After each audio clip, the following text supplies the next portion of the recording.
here I am, I'm Shweta. So I wanted to do this video because I'm recently reading a book because I've been through some really difficult times, which led me to read a book called The Subtle Art of Not Giving a Flying. Basically, I'm not a bookaholic. I kind of doze off if I open books. Hence, I was going through some hard times, and hence I wanted to motivate myself, and hence I want to do something productive. I started reading this book, which is called as I Don't Give The Subtle Art of I Don't Give a. Also, the most important thing is my body was completely exhausted. I was bedrotting since weeks, since months. I started reading this book, and at a stretch, I read around 50 to 60 pages. It was completely unbelievable for a person like me. I felt this rush of positive energy in my body. I'm not even lying, guys. So my body was completely exhausted, no cap. But as I've read these 60 pages, I've completed around 2 subparts basically. My body had an instant rush of positive energy. So I thought of why not share with you guys. So here I am. I'm going to share you the story of Charles Bukowski. This guy, Charles Bukowski, was an alcoholic. He's a womanizer, he's a lout, he's a cheapskate, and he's a deadbeat. Also, on his worst days, he's a poet.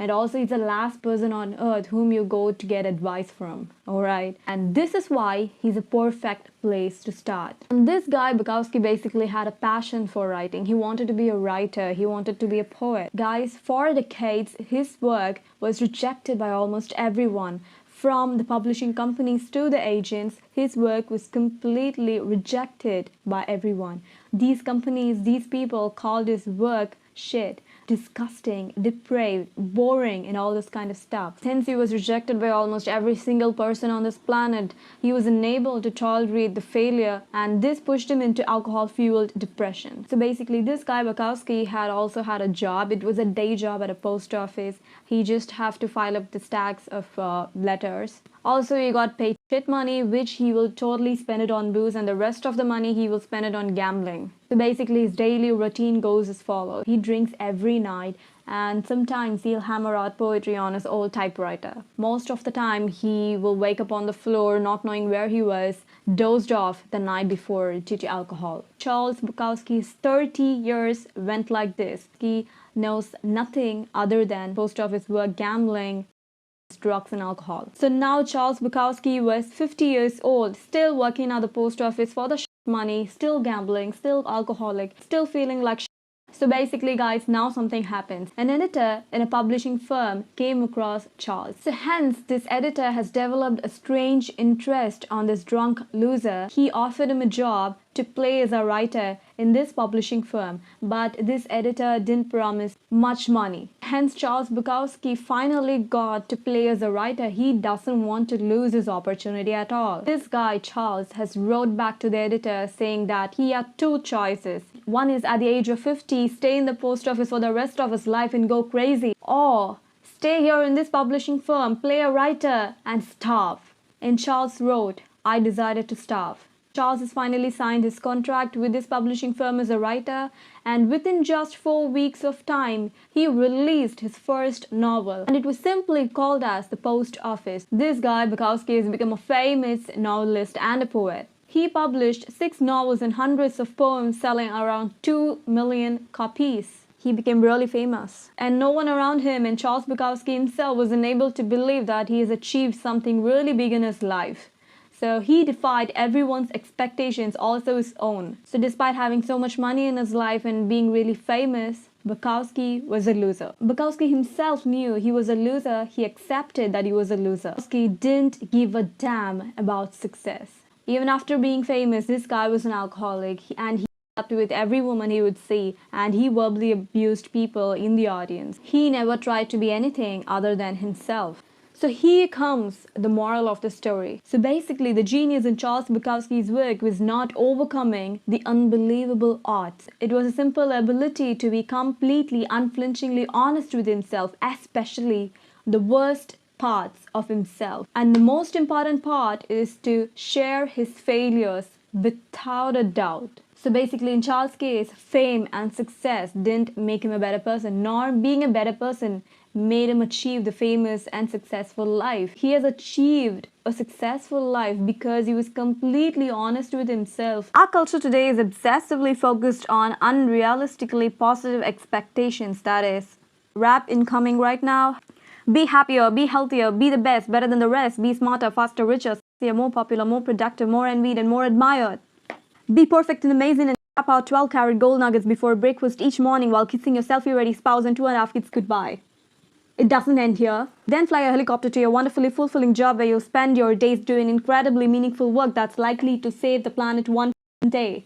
But guys, when you just pause and think about it for one moment, all these conventional things and all these positive self-help affirmations that you hear all the time is fixating on what you lack. But you know what? You already have it. You don't have to go and stand in front of the mirror and say, girl, I love you. Girl, I'm proud of you. Girl, you're beautiful.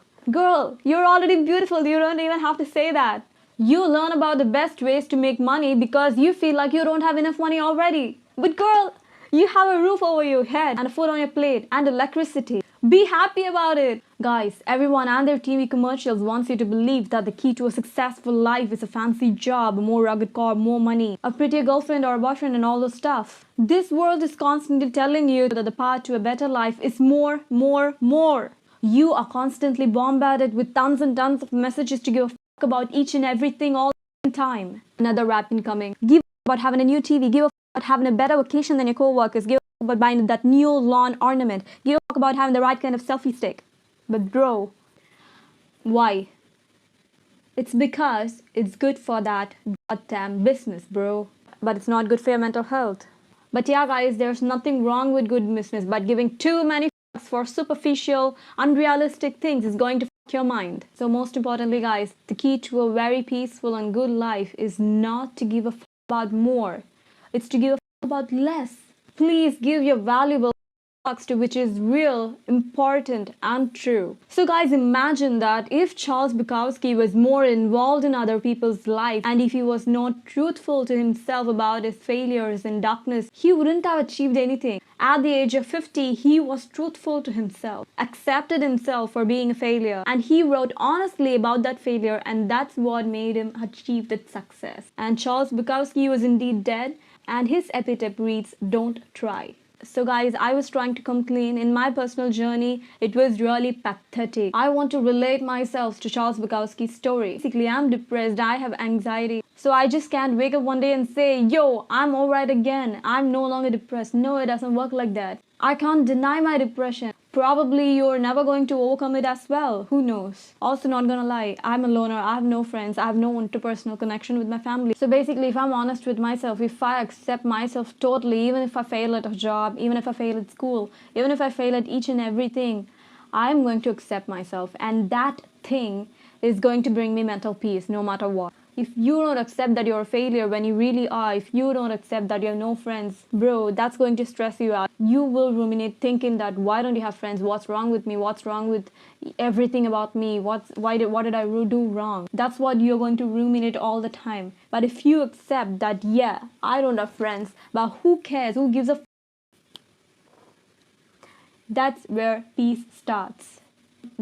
About only what you can change and what is realistic and what is immediate and what is important. Alright, that's all. I'm signing off from this whole damn video and see you on the next video. So guys, I only have 23 subscribers as of now, but who gives a damn fuck, bro? I'm proud of myself. Bye-bye. Oh, I'm not supposed to say that. I already am proud of myself. I've gone insane. Bye-bye.